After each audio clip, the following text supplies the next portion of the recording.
Inaugura López Obrador pista en aeropuerto de Santa Lucía. Recién nacidos con COVID, secuela de la pandemia. Acepta Fiscalía un acuerdo en juicio contra Rosario Robles. Difunden imágenes inéditas del asalto al Capitolio. Esta noche con Ortega a las 10, Emilio Álvarez y Casa.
Hola, ¿qué tal? Muy buenas noches, gusto en saludarle.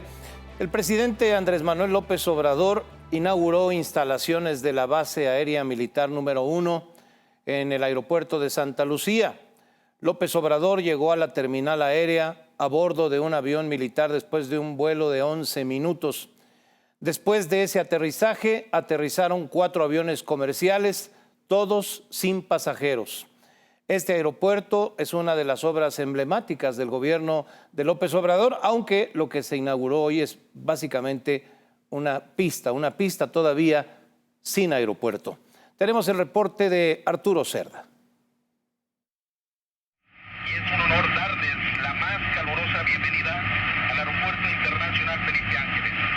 A las 9:11 de la mañana, el avión de la Fuerza Aérea Mexicana matrícula 3527, con el presidente de la República a bordo, tocó tierra en lo que será el Aeropuerto Internacional Felipe Ángeles, en el municipio de Zumpango, Estado de México.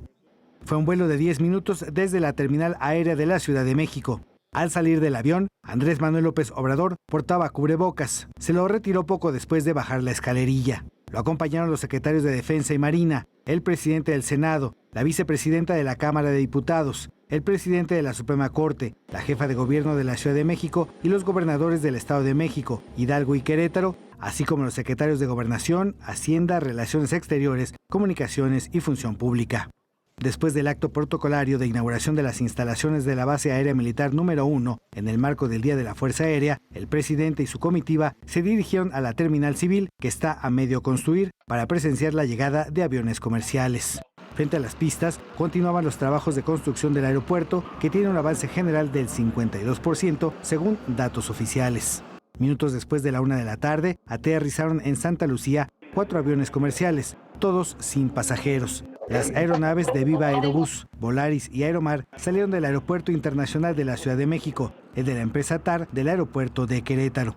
Lo que debió ser un traslado de alrededor de 10 minutos desde la capital y menos de media hora desde Querétaro, fueron vuelos de cerca de 3 horas. Los 4 aviones permanecieron volando en patrón de espera sobre la ciudad de Pachuca, como demuestra esta imagen. Se mantuvieron entre los 22,000 y 25,000 pies de altura hasta que la torre de control militar les dio instrucciones para aterrizar de acuerdo al desarrollo de la ceremonia. La base aérea no cuenta con radioayudas para operaciones civiles ni certificación de la Organización de Aviación Civil Internacional. La certificación tiene como propósito garantizar el cumplimiento de los estándares internacionales de seguridad operacional. La OASI tiene representación en México. En la ceremonia, el presidente López Obrador reiteró que el aeropuerto estará listo para vuelos comerciales en 2021. El 21 de marzo del año próximo inauguramos el complejo, este aeropuerto moderno internacional Felipe Ángeles. Los aviones comerciales tuvieron que esperar indicaciones para despegar y regresar a los aeropuertos de origen de nuevo vacíos. Con Ortega a las 10, Arturo Cerda Díaz. Bueno, es importante aclarar que el aeropuerto de Santa Lucía aún no está certificado para operaciones civiles. Esto significa que si hoy hubiera ocurrido un incidente, para no hablar de un accidente, con alguno de los aviones comerciales que llegaron a la terminal aérea, las aseguradoras no habrían tenido la obligación de cubrir los gastos. Pero bueno, el show continuó y se realizó en los términos planeados por la Presidencia de la República. Avanza en la Cámara de Diputados la iniciativa preferente del presidente López Obrador en materia de energía eléctrica. La iniciativa fue aprobada por la Comisión de Presupuesto con 31 votos a favor, 11 en contra y 2 abstenciones. Nosotros establecemos que esta iniciativa es antimonopólica, que por el contrario establece piso parejo para la Comisión Federal de Electricidad, que establece participar no solo en igualdad de circunstancias, sino también participando del mercado en el establecimiento de prioridades en el uso del... Se van a incrementar los costos de generación eléctrica de nuestro país. La Cámara Internacional de Comercio en México pidió al Congreso rechazar esta iniciativa del presidente López Obrador. Argumenta que, además de afectar las energías limpias, perjudicaría la reputación del país frente a inversionistas nacionales y extranjeros. Señala que la iniciativa se contrapone a los principios de austeridad del gobierno porque tendrían que incrementarse las tarifas eléctricas o subsidiarse el consumo. La Cámara considera innecesario y contraproducente someter a México a un debate en el que ya hubo una sentencia de parte de la Suprema Corte de Justicia de la Nación. Puntualiza que la Comisión Federal de Electricidad debe sujetarse a los principios constitucionales y de competencia económica. La organización Human Rights Watch descalificó la iniciativa del senador Ricardo Monreal, que pretende regular redes sociales como Twitter y Facebook. La calificó como una aberración. El organismo indicó que, de ser aprobado, el proyecto otorgaría facultades al Instituto Federal de Telecomunicaciones para determinar a qué redes sociales pueden pertenecer los mexicanos. Dijo que el instituto también tendría autoridad sobre el contenido que se puede publicar e incluso podría determinar cuándo un usuario pueda ser suspendido.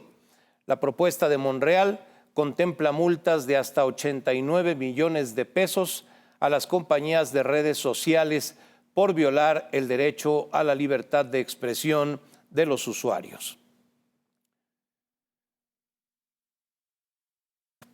Por lo pronto, el senador Ricardo Monreal anunció que esperará 3 semanas para presentar de manera formal su propuesta para regular las redes sociales. Dijo que va a enriquecer el proyecto que hizo público apenas el lunes pasado. La propuesta de regulación de redes sociales es un tema complejo, sin duda, y requiere llevar a cabo un debate sin descalificaciones, sin adjetivizar, basado en argumentos. Recuerda, es un proyecto de iniciativa. Voy a esperar 3 semanas para poder enriquecerla y presentarla formalmente. A su vez, el presidente López Obrador dijo no ser partidario de la regulación de las redes sociales. Se trata de temas, pues sí, polémicos. Yo soy partidario de que no se regule lo que tiene que ver con los medios de comunicación. Soy partidario de lo que decía Sebastián Lerdo de Tejada, que la prensa se regule con la prensa.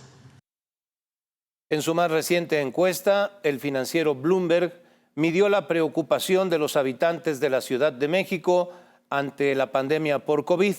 Entre otros puntos, preguntó acerca del programa de vacunación. Estos son algunos de los resultados de la encuesta. En un mes aumentó de 45 a 57% el número de habitantes de la Ciudad de México que quieren vacunarse contra el coronavirus. La encuesta más reciente del financiero Bloomberg, realizada vía telefónica a 500 personas, también revela que 60% dijo que en su hogar hay una persona mayor de 60 años y solo el 26% ya se registró para recibir la vacuna. La mitad de los encuestados considera que el coronavirus es el principal problema de la ciudad. Al 71% le preocupa mucho la pandemia. Sin embargo, se ha reducido del 80 al 64% el número de personas que cree que la situación está empeorando. Finalmente, 76% dijo conocer personalmente a alguien que se contagió y 65% conoció a alguien que murió por la enfermedad. Con Ortega a las 10, Raúl González Soto. La Comisión Federal para la Protección contra Riesgos Sanitarios, la COFEPRIS, aprobó las vacunas contra COVID desarrolladas por las empresas CanSino Biologics y Sinovac. Estas son empresas de China. Marta Delgado, subsecretaria de Relaciones Exteriores, informó que son para uso de emergencia en personas de 18 años o más.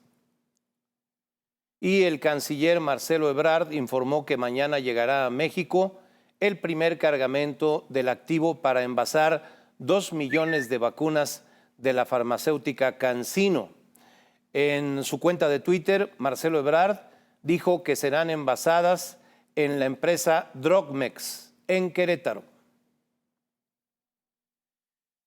Mientras tanto, expertos en inmunización recomendaron el uso de la vacuna AstraZeneca en personas mayores de 55 años.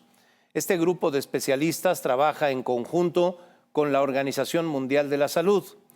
Su conclusión contrasta con la decisión del gobierno de Sudáfrica de suspender la aplicación de esta vacuna en adultos mayores. These guidelines that are being released today are very, very important because the Oxford AstraZeneca vaccine is one of the main vaccines at this point in the COVAX facility. It's going to be procured in hundreds of millions of doses and distributed around the world. And so many countries will be receiving their first tranches of the vaccine from the COVAX facility later in February. So this is an important milestone, and we hope that this will be followed very soon by the recommendation on the emergency use listing of this product. Tenemos ahora las cifras de contagios y muertes por COVID al corte de este miércoles en una curva ascendente que crece y crece permanentemente y no se detiene como no se ha detenido en más de un año. México acumula más de 1.950.000 casos confirmados, ya vamos hacia los 2 millones. Además, está a punto de alcanzar 170.000 defunciones. En las últimas 24 horas se registraron 11.138 contagios y 1.328 defunciones por la enfermedad. Según el reporte, se redujo la ocupación de camas generales a nivel nacional para quedar en 48%. En cuanto a camas con ventilador, la ocupación permanece al 45%. La Ciudad de México está por encima del 70% en ocupación de este tipo. En España, un estadio de fútbol podría convertirse en un lugar estratégico para la aplicación de vacunas contra el COVID. David del Río tiene la información. Es el estadio de fútbol más grande de España y podría convertirse en el mayor centro de vacunación del país. El Camp Nou, el mítico estadio del Fútbol Club Barcelona, con capacidad para 89.000 espectadores, ha sido seleccionado como posible centro de vacunación masiva, al menos su estacionamiento. El Departamento de Salud del Gobierno de la región de Cataluña se lo ha pedido al club, que lo decidirá tras la elección en marzo de su nuevo presidente. La elección del Nou Camp no responde solo a un motivo de espacio, sino también al valor simbólico que tiene el estadio del Barça para convencer a la población catalana de la necesidad de vacunarse, explicaron autoridades sanitarias. En Barcelona también se quiere convertir en centro de vacunación masiva a la Sagrada Familia, la iglesia inacabada que se construye desde 1882 y que tiene 4.500 metros cuadrados. España se ha propuesto vacunar al 70% de sus 47 millones de habitantes para el verano y necesita, para hacerlo, además de las vacunas que se prevé llegarán masivamente desde marzo grandes espacios. Y por ello el país quiere tomar el ejemplo de Estados Unidos, en donde se ha habilitado el estadio de los Yankees de Nueva York para la vacunación, de Israel o del Reino Unido, en donde se vacuna incluso en hipódromos. La capital española también se suma al plan. Madrid analiza la posibilidad de vacunar en el Palacio de Deportes de Vistalegre y en la sala de conciertos del Within Center, ambas con capacidad cada una para acoger a 15.000 espectadores. Y en otras ciudades como Granada, al sur de España, el ayuntamiento planea vacunar en un lugar muy ibérico, la Plaza de Toros. Con Ortega a las 10, informó desde Madrid David del Río. Más adelante, recién nacidos con COVID, secuela de la pandemia.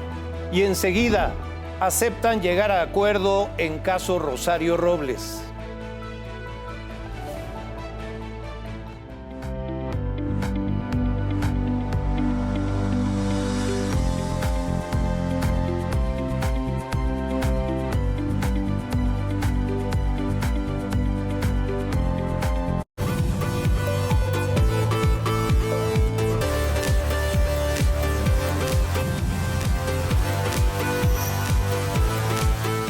Ante la emergencia sanitaria del coronavirus, si usted presenta fiebre, tos seca, dolor de garganta, dificultad para respirar, diarrea, cansancio o dolor muscular,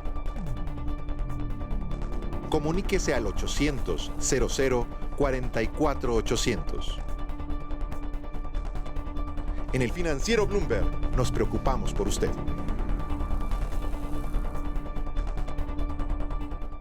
Los personajes y las decisiones en la agenda nacional e internacional son analizados por un grupo de expertos dispuestos a debatir sobre los temas de coyuntura. Al cierre, lunes a jueves, 9 de la noche. El Financiero Bloomberg, información con poder. Los grandes empresarios quieren saber del cierre de bolsas en México y Nueva York y del comportamiento de los principales indicadores bursátiles. Informamos, analizamos y profundizamos en todo aquello que les interesa del medio financiero. Al sonar la campana con Lucero Álvarez, lunes a viernes 3 de la tarde. El Financiero Bloomberg, información con poder. Hoy vivimos en un mundo complejo, con grandes desigualdades y de complicidades criminales en el que cada vez se vuelve más difícil distinguir lo falso de lo auténtico. En este espacio te llevaremos lo más cerca del corazón de México y el mundo a través de los hechos y de los personajes que definen el curso de la historia. A las 18 con Elena Lozano, de lunes a viernes 6 de la tarde. El Financiero Bloomberg, información con poder.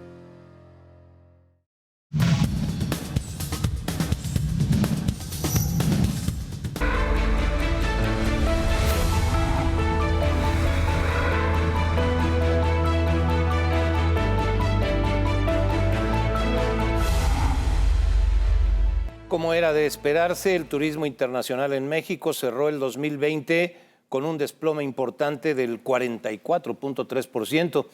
En 2019, poco más de 4,5 millones de personas visitaron nuestro país, mientras que en 2020 la cifra se redujo para quedar en poco más de 2,5 millones. El ingreso de divisas por este concepto, el turismo, fue de poco más de 11,000 millones de dólares. Esta cifra representó una caída anual del 55%. Es el menor ingreso de divisas turísticas para México en los últimos 16 años. En enero, los retiros de fondos de las Afores por desempleo en México alcanzaron una cifra récord. Se retiraron más de 1,600 millones de pesos. En el mismo periodo de 2020, los retiros ascendieron a 1,300 millones de pesos. La Comisión Nacional del Sistema de Ahorro para el Retiro, la CONSAR, informó que más de 142,000 trabajadores utilizaron sus ahorros en las Afores debido a la crisis laboral. En el primer año del COVID, 118 millones de mujeres del continente americano perdieron su empleo. Alicia Bárcena, secretaria ejecutiva de la Comisión Económica para América Latina y el Caribe, la CEPAL, dijo que esta cifra representa un retroceso de 10 años. Si las medidas que están tomando los gobiernos no llegan a las mujeres, tendríamos 118 millones de mujeres en situación de pobreza, 23 millones más que en 2019. ¿Y esto qué significa? Pues significa un retroceso de 10 años.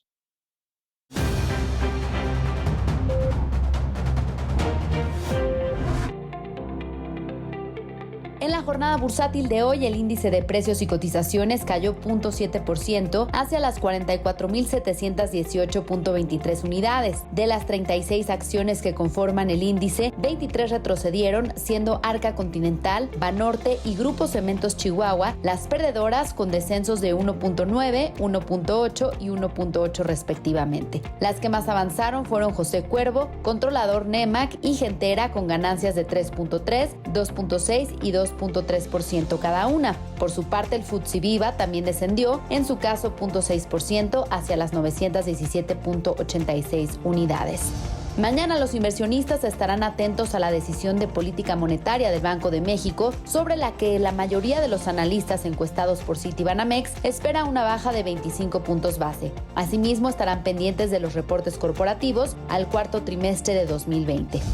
En Estados Unidos, Wall Street arrojó resultados mixtos a pesar de sólidas ganancias en los reportes trimestrales de las empresas y de niveles inflacionarios reportados más bajos de lo esperado. Hasta el momento se han dado a conocer el 65% de los resultados corporativos de las compañías, que han tenido utilidades de 7.5% en promedio, con lo que el balance en general ha sido positivo. El promedio industrial Dow Jones ganó 0.20%, el S&P 500 cayó 0.03% y el Nasdaq descendió 0.23%. Los inversionistas estuvieron siguiendo la conferencia de Jerome Powell, presidente de la Fed, quien dijo que la economía estadounidense se encuentra lejos de regresar a un mercado laboral robusto. Con Ortega a las 10, Susana Sáenz. Siguen los incidentes en el metro de la Ciudad de México. A 10 días de reanudar operaciones, hubo un incendio en la línea 3 del metro de la capital de la República. Se registró un flamazo en uno de los vagones al llegar a la terminal de Indios Verdes. Las autoridades informaron de manera preliminar que hubo un cortocircuito debido a la lluvia. Usuarios habían reportado a lo largo del día fallas en el suministro eléctrico de la línea 3, que corre de Universidad a Indios Verdes. El Instituto Nacional de Transparencia, el INAI, pidió a la Fiscalía General de la República dar a conocer datos sobre el caso de Emilio Lozoya, exdirector de Petróleos Mexicanos, concretamente sobre la bitácora del vuelo en el que Lozoya fue extraditado desde España a México.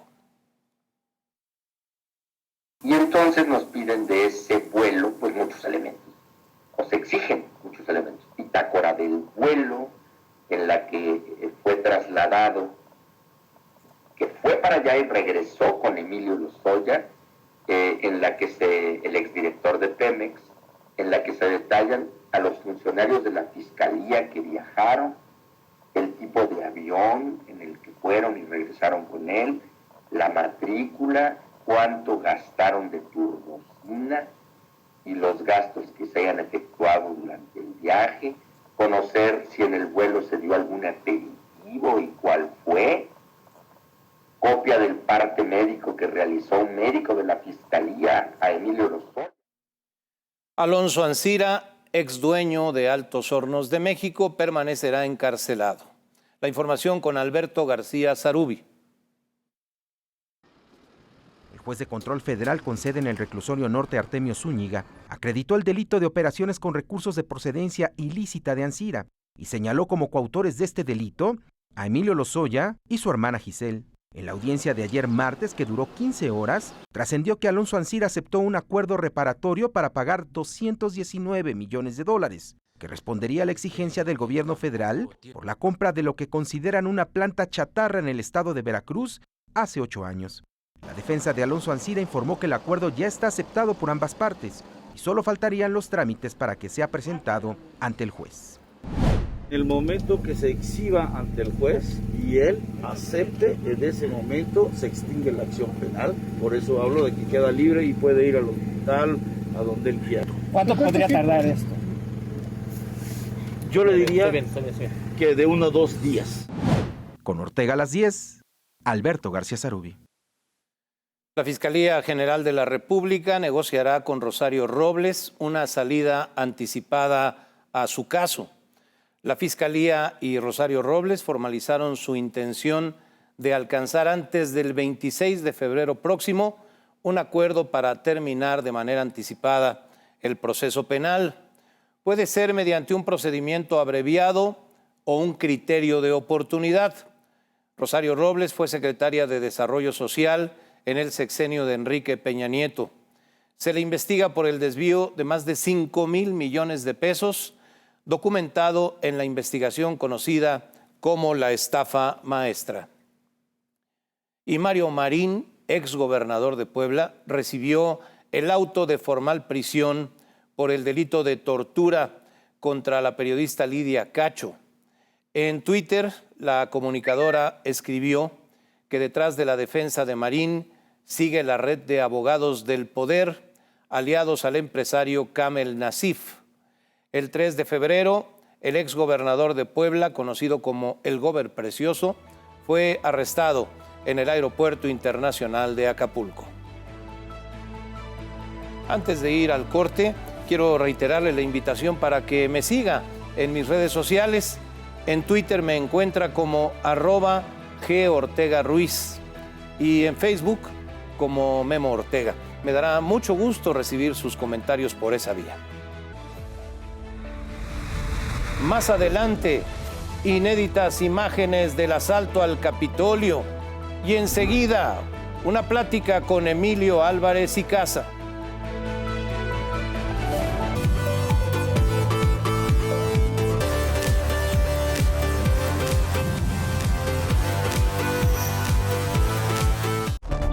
Para prevenir el contagio del COVID-19, siga las siguientes recomendaciones.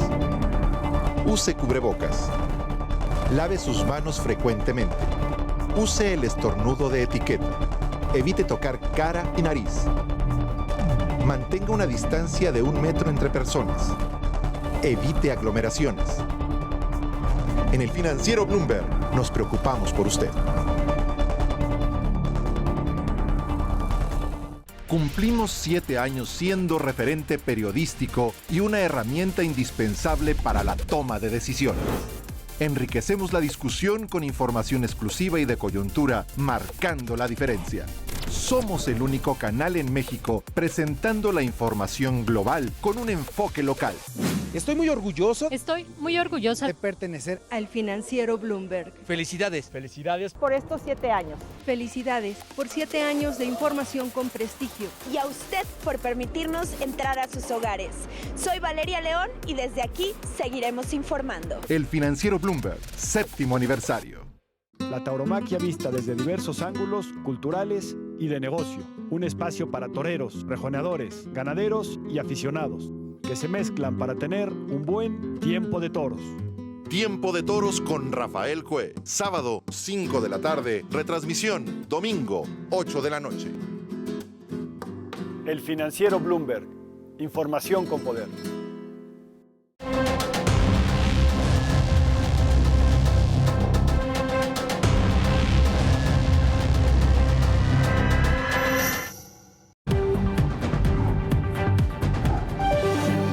Muy buenas noches.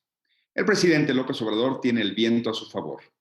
Ya van más de 2 años de una gestión que por su estilo nos recuerda ni más ni menos que a las presidencias imperiales de los priistas. La diferencia con aquellos tiempos, sin embargo, es que entonces había una oposición decente, presentable, con ideas democráticas para México, con pocos puestos, pero bien puestos.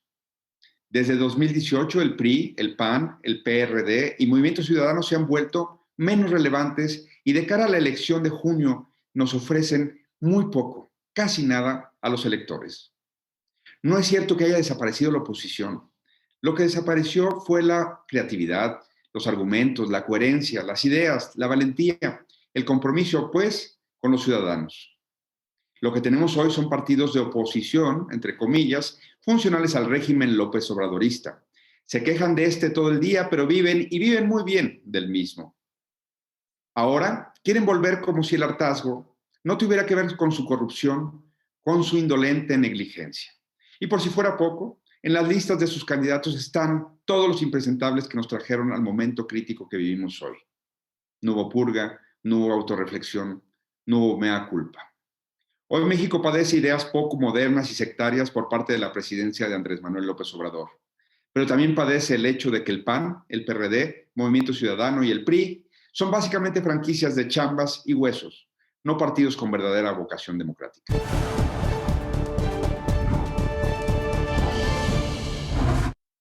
Muchas gracias a Salvador Camarena y me da mucho gusto saludar esta noche, así sea a distancia, pero en vivo, en este programa, al senador Emilio Álvarez y Casa. Emilio, muy buenas noches y gracias por estar con nosotros. Guillermo, muy buenas noches, grande alegría estar contigo acá en el Financiero Bloomberg. Bienvenido nuevamente a este espacio, hombre, grande gusto saludarte. Muchas gracias, Emilio, y agradecido con tu tiempo esta noche. Me gustaría centrar la conversación en lo que está sucediendo con la pandemia. Estamos reportando esta noche más de 11,000 contagios nuevos. Nos acercamos cada vez más, cifras oficiales, a 2 millones de contagios. Estamos reportando esta noche 1,328 nuevas defunciones, cifras que no corresponden totalmente con la realidad. Nos acercamos a 170,000 defunciones en el país, siendo el derecho a la vida el primordial de los derechos humanos, siendo el derecho a la salud uno de los más relevantes también. Quiero pedirte tu opinión sobre lo que está ocurriendo en México con esta pandemia que nos ha colocado en esas cifras que corresponden a la vida y la salud de muchos miles de mexicanos en nuestro país. Guillermo, es una realidad que duele. Muchas y muchos de nosotros hemos perdido gente cercana, gente querida. Ha sido un tiempo de pérdidas de familiares, de amigos, gente que nos duele su partida, pero también de pérdidas de trabajo, de ingresos, de oportunidades. Esta etapa muy dolorosamente es de pérdidas. Y sí, la pandemia es global y no se le puede responsabilizar al gobierno o a gobierno alguno. Lo que sí podemos hacer es analizar lo que ha hecho el gobierno. Y llega el tiempo, Guillermo, de analizar al gobierno de Andrés Manuel López Obrador por sus resultados, no por sus dichos ni por sus ilusiones. Infelizmente, este gobierno ha sido profundamente indolente y, en mi opinión, profundamente irresponsable. Un gobierno con un presidente a la cabeza que ha decidido minimizar, nos dijo que era una gripita, que no usáramos el cubrebocas, que saliéramos, que compráramos, que abrazáramos. Luego nos dijo que habíamos domado la pandemia, luego nos dijo que iba a haber vacunas, cosa que hasta la fecha es un absoluto caos. Y resulta que se contagia y todavía nos dice que no va a usar el cubrebocas. Hospitales públicos rebasados. Hemos sido testigos de múltiples manifestaciones de personal de la salud a lo largo y ancho del país, de las pésimas condiciones con las que trabajan. Y una prueba de eso es que México, muy tristemente, es el país con más personal de la salud que ha perdido la vida en el mundo. Ese dato sería para la vergüenza y sería suficiente para que los responsables presentaran su renuncia. No obstante, ha habido un incremento notable en lo que sucede a las pérdidas de vidas. Hugo López-Gatell, el vocero de esta estrategia, a veces más personaje que otra cosa, nos dijo que si llegábamos a 60,000 muertos iba a ser catastrófico, Guillermo. Vamos ya cerca de 3 veces esa cantidad. Y uno se pregunta, ¿qué van a hacer para cambiar la estrategia? Ayer se presentó un comunicado de hombres y mujeres de ciencia, de intelectuales y otras personas más. Yo decidí incorporarme entre ellos, donde hacemos un llamado al gobierno de la República para cambiar la estrategia y para trabajar en equipo con gobiernos estatales y empresas e incluso dejar de pelearse en este contexto donde la vida es tan importante. Infelizmente, en este tema también, el gobierno federal, en la cabeza del presidente y de su vocero Gatell, han decidido también hacer un tema de polarización y conflicto. Yo solo espero, y hago este llamado, no utilicen las vacunas electoralmente ni para lucrar. Con la vida de la gente no se juega. Yo estoy segura que todas y todos y todas estaremos para sumar. Estoy absolutamente claro que tenemos que poner nuestras diferencias a un lado y trabajar hombro con hombro para tutelar la salud y el bienestar de las y los mexicanos. Ojalá el presidente pudiera rectificar la ruta de lo que está haciendo. Soy más optimista, no necesariamente por lo que el presidente dice y hace, sino por la esperanza de que podamos trabajar para enfrentar esta situación, Guillermo. Estamos en el lugar número 13 en contagios a nivel mundial. Ocupamos el lugar número 3 en fallecimientos a nivel mundial, solo después de Estados Unidos y Brasil, que también han tenido una pésima gestión de la pandemia. Estados Unidos en los tiempos particularmente de Donald Trump. Ahora Joe Biden recompone la estrategia para vacunar a los estadounidenses y darles la oportunidad de vivir. En este documento que hablabas tú, emitido por intelectuales, colocaban en el centro del interés la preocupación por la vida humana y, sin embargo, parece no haber sido atendido. ¿Cuántos esfuerzos de este tipo han sido desatendidos ya, Emilio? Mira, varios. Voy a mencionar los dos más recientes porque ha habido varios. Un documento que sacó la UNAM y un conjunto de instituciones académicas liderada por el rector Graue, donde piden justo eso, cambiar el rumbo. El documento de ayer tiene renombre de gente como Sergio Lascano, uno de los científicos más notables de este país, como Alma Maldonado y muchas científicas y científicos más, por cierto, jugaron un rol fundamental para advertir al Congreso que no se eliminaran los fideicomisos por toda la afectación que eso puede traer. Hoy, por ejemplo, México está a la expectativa y a la espera de lo que quieran los laboratorios internacionales porque se ha decidido castigar la investigación científica. Nos dijo Andrés Manuel López Obrador que iba a haber más dinero para la ciencia que nunca, que de por sí venía retrasado en los gobiernos anteriores. Y sin embargo ahora lo elimina y es peor. Si tuviéramos los recursos para la ciencia, no tendríamos que estar dependiendo de las vacunas de laboratorios extranjeros y podríamos entonces proteger a las y los mexicanos con nuestros propios recursos y no estar haciendo filas a ver cuándo es que llegan las vacunas y nos presentan un paquetito, una cajita como si llegara la salvación para el país. Es medio penoso, porque la ciencia le advierte al presidente este documento de la UNAM y de distintas instituciones académicas y este documento de científicos, de artistas, de intelectuales, de legisladores que le decimos, presidente, hombre, mire, deponga un poco estos proyectos que usted está tan animado en querer hacer y ponga todo el recurso en salvar vidas, detenga un poquito la marcha en el Tren Maya o bájele un poquito a lo del aeropuerto y ya vimos que no. Hoy nos fue a presentar y a presumir una pista pues en una especie de, ¿cómo te lo diré? Una pista sin aeropuerto. Que está más en obra negra. Sí, una pista sin aeropuerto. O sea, nos fueron a presumir que iban a aterrizar en una pista esencialmente en un pedregal o en un terregal, como que nos quieren administrar, ¿no? Así como las obras, antes se inauguraba antes de estar completo, ahora es meritorio inaugurar por partes, como si fuera parte de un show. Ese no es el camino. Así es. El presidente llegó con la suficiente legitimidad para ponerse por encima de estas cosas.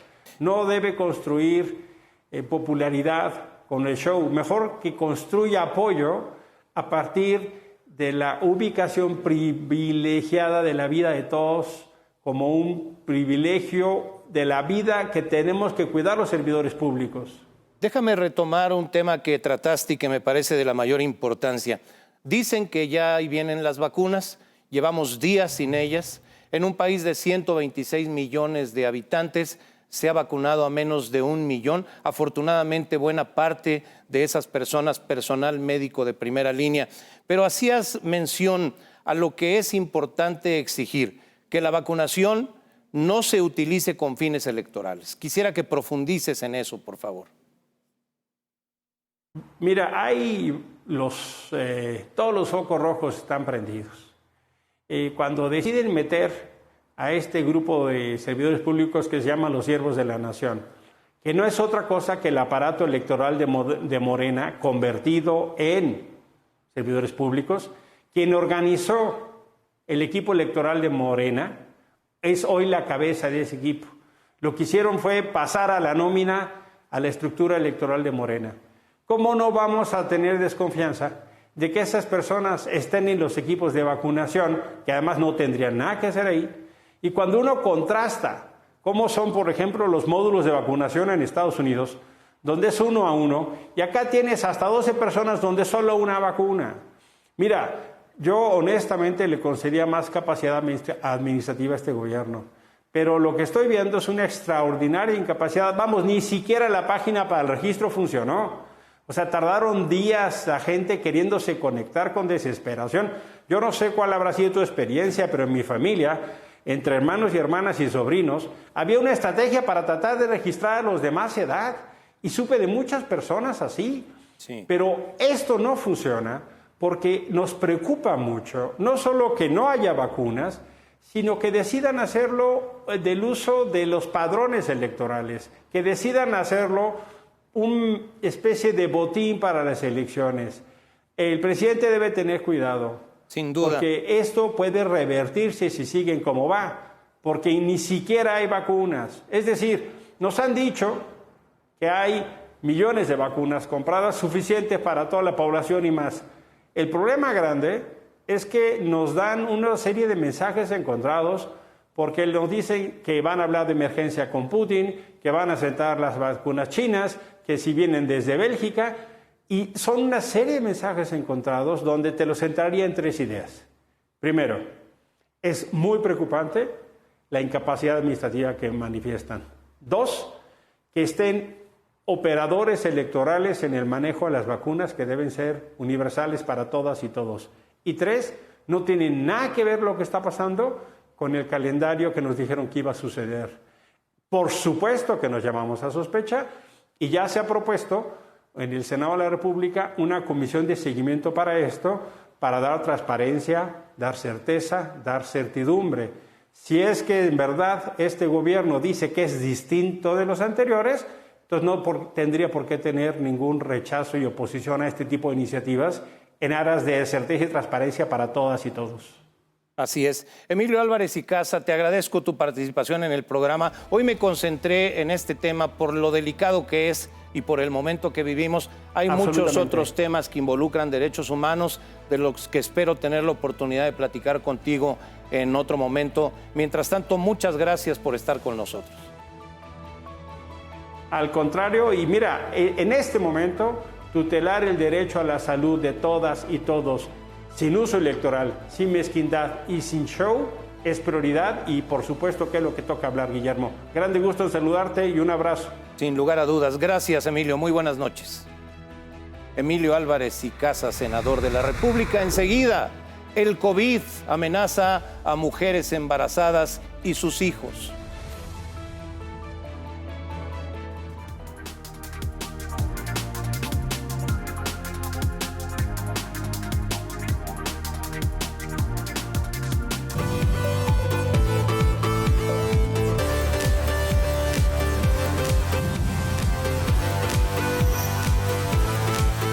Tauromaquia vista desde diversos ángulos culturales y de negocio. Un espacio para toreros, rejoneadores, ganaderos y aficionados que se mezclan para tener un buen tiempo de toros. Tiempo de Toros con Rafael Cue. Sábado, 5 de la tarde. Retransmisión, domingo, 8 de la noche. El financiero Bloomberg. Información con poder. Ante la emergencia sanitaria del coronavirus, si usted presenta fiebre, tos seca, dolor de garganta, dificultad para respirar, diarrea, cansancio o dolor muscular, comuníquese al 800-00-44-800. En el financiero Bloomberg nos preocupamos por usted.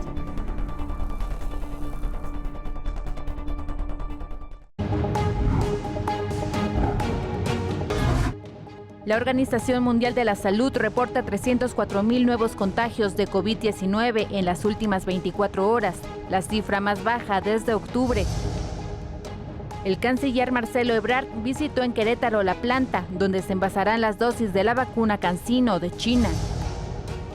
Cae 46% la llegada de turistas extranjeros a México debido a la pandemia, revela el INEGI. No debe haber censura, afirma el presidente López Obrador sobre iniciativa de redes sociales. Aterrizan los primeros aviones militares y comerciales en el aeropuerto Felipe Ángeles en Santa Lucía. Dictan auto de formal prisión al exgobernador de Puebla, Mario Marín, por el delito de tortura contra Lidia Cacho. Vinculan al empresario Alonso Ancira por lavado de dinero en el caso de agronitrogenados. Se registran tsunamis en Australia, tras sismo de 7.7 grados en islas del sur del Pacífico. Nominan a Iron Maiden y Tina Turner para ingresar al Salón de la Fama del Rock and Roll. Entre los grupos de la sociedad más vulnerables a la pandemia por COVID se encuentran las mujeres, particularmente las mujeres embarazadas. El problema se agrava debido a que muchos bebés nacen ya contagiados. Esta es la historia del día con Valeria León.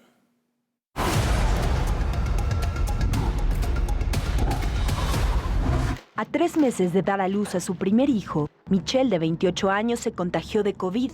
Su embarazo ya era de alto riesgo debido al hipotiroidismo, por lo que al recibir la prueba positiva de COVID, la joven temió el peor escenario. Yo estaba súper preocupada, o sea, yo sí dije, esto ya valió, ya tenemos el seguro de vida. Yo le doy a mi hermana, toma, aquí ya está firmado por cualquier cosa, o sea, yo ya estaba así, o sea, siendo súper fatalista. Michelle es una de las más de 26,000 embarazadas infectadas de COVID en el país. Sus principales síntomas fueron cansancio y diarrea. Sin embargo, la escasez de medicamentos aumentó su tensión al tratar de conseguir el anticoagulante recetado. Me mandan la receta en la mañana, hablo a todas las farmacias, agotado. Dan las 3 de la tarde y todavía no lo puedo conseguir. Digo, pues, ¿qué hago, no? Tengo el seguro del IMSS. Me dicen, si tenemos, te tienes que formar. Tienes que ir a tu clínica. No, o sea, yo sufriendo del estrés, porque en la clínica me dicen, oye, es que te tienes que formar con toda esta gente. Hasta el 29 de noviembre, 177 mujeres embarazadas fallecieron por COVID en el país. Las entidades con mayor número de casos son la Ciudad de México, Nuevo León y Guanajuato. De enero a agosto de 2020, más de 28,000 mujeres en América Latina embarazadas se infectaron de COVID, pero menos del 10% falleció. Esto de acuerdo con datos de la Organización Panamericana de la Salud.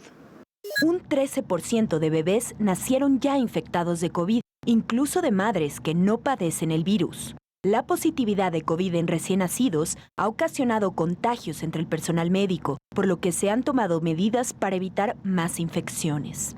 No se coloca a los neonatos en la área donde se colocan a los demás neonatos, o sea, están terapias intensivas neonatales aisladas y diferentes, justamente para no tener este contagio, ¿no? Tras salir negativa en su última prueba, Michelle espera tener a su bebé sano entre sus brazos el próximo 5 de abril. El volver a ver a mi bebé en el ultrasonido, que lo vi la semana pasada, fue como súper bonito, así de, ay, sí, está bien, está todo tranquilo. Con Ortega a las 10, Valeria León. Sky presenta con Ortega a las 10, los deportes. En temas deportivos, en la National Hockey League, el equipo Vegas Golden Knights sumó otra victoria en la temporada 2020-2021, imponiéndose 5-4 contra Anaheim Ducks. En la FA Cup, el Manchester City hizo historia y avanza a cuartos de final. Los Sky Blues encadenan 22 partidos sin perder y 15 victorias consecutivas. La más reciente fue la que obtuvieron hoy ante el Swansea City con un marcador de 3-1. También el Manchester United impuso un marcador de 1-0 contra el West Ham, victoria que le dio el pase a los cuartos de final de la Liga. En la Copa del Rey, el Barcelona cayó en el partido de ida de las semifinales ante el Sevilla, con un resultado de 2-0 en territorio andaluz. En cuanto a los próximos partidos, la Copa del Rey se acerca a su fase definitiva. En una de las eliminatorias de las semifinales se enfrentarán el Athletic Club de Bilbao y el Levante, mañana a las 14 horas. Recuerde que esto y más puede disfrutarlo solo por Sky. Con Ortega a las 10.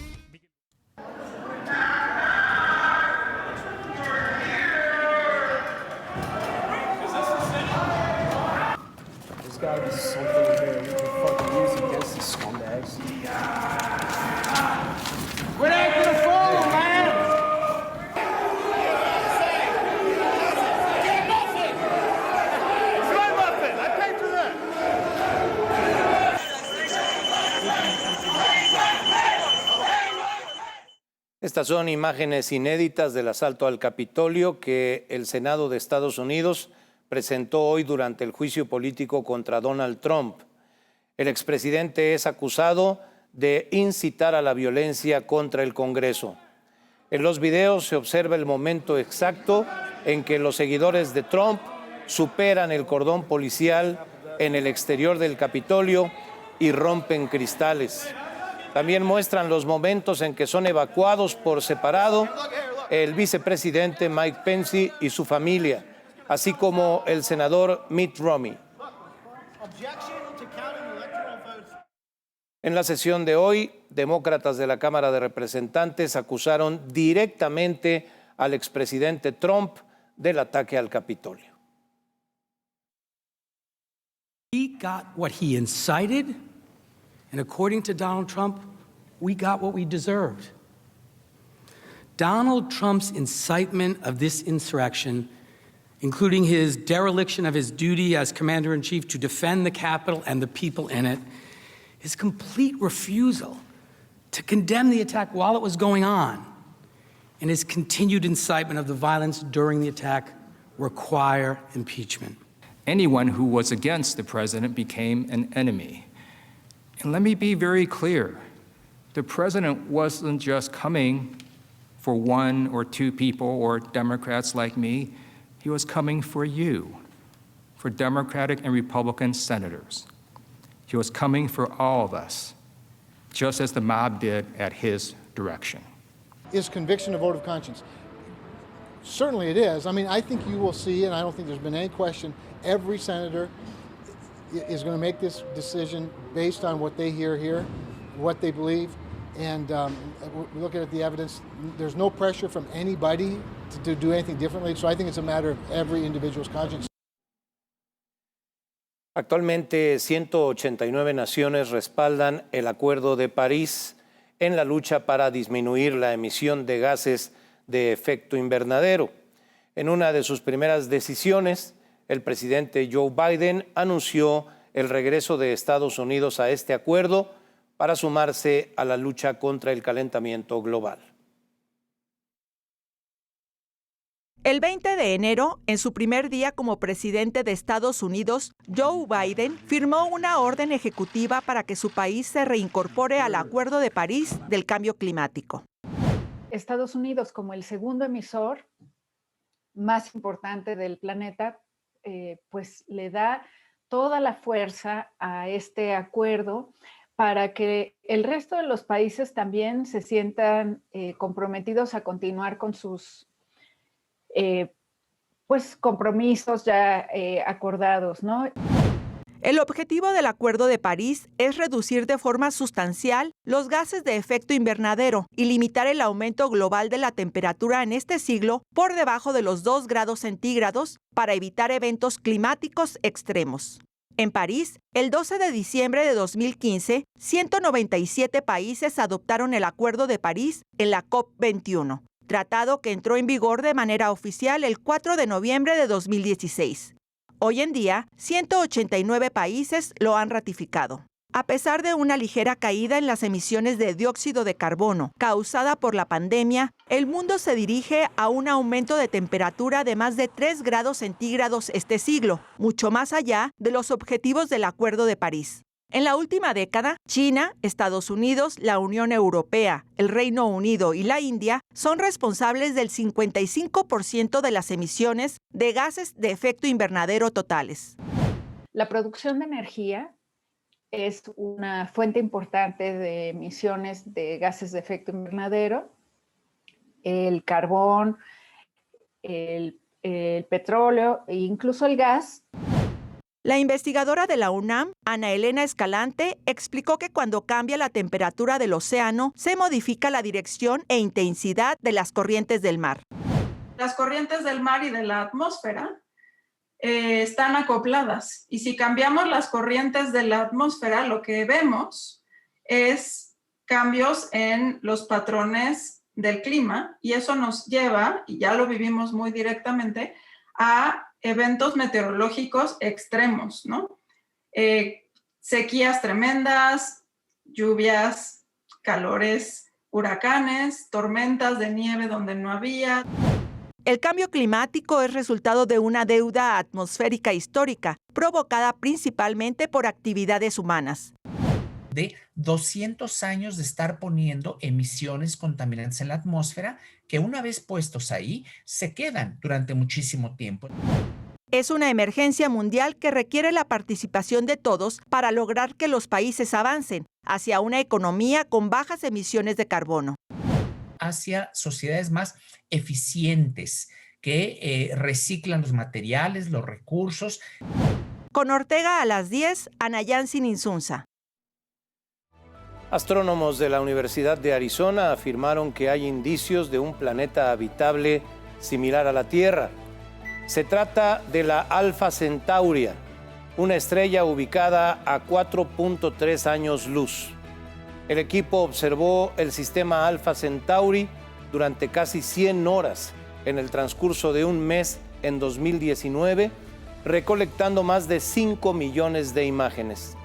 Después de eliminar las señales falsas creadas por los instrumentos, la imagen final reveló una fuente de luz que podría insinuar la presencia de un candidato a exoplaneta dentro de la zona habitable. La investigación fue publicada en la revista científica Nature Communications. Y con esta nota llegamos al final. Gracias por acompañarnos esta noche. Tenemos una cita mañana en punto de las 10. No se duerma.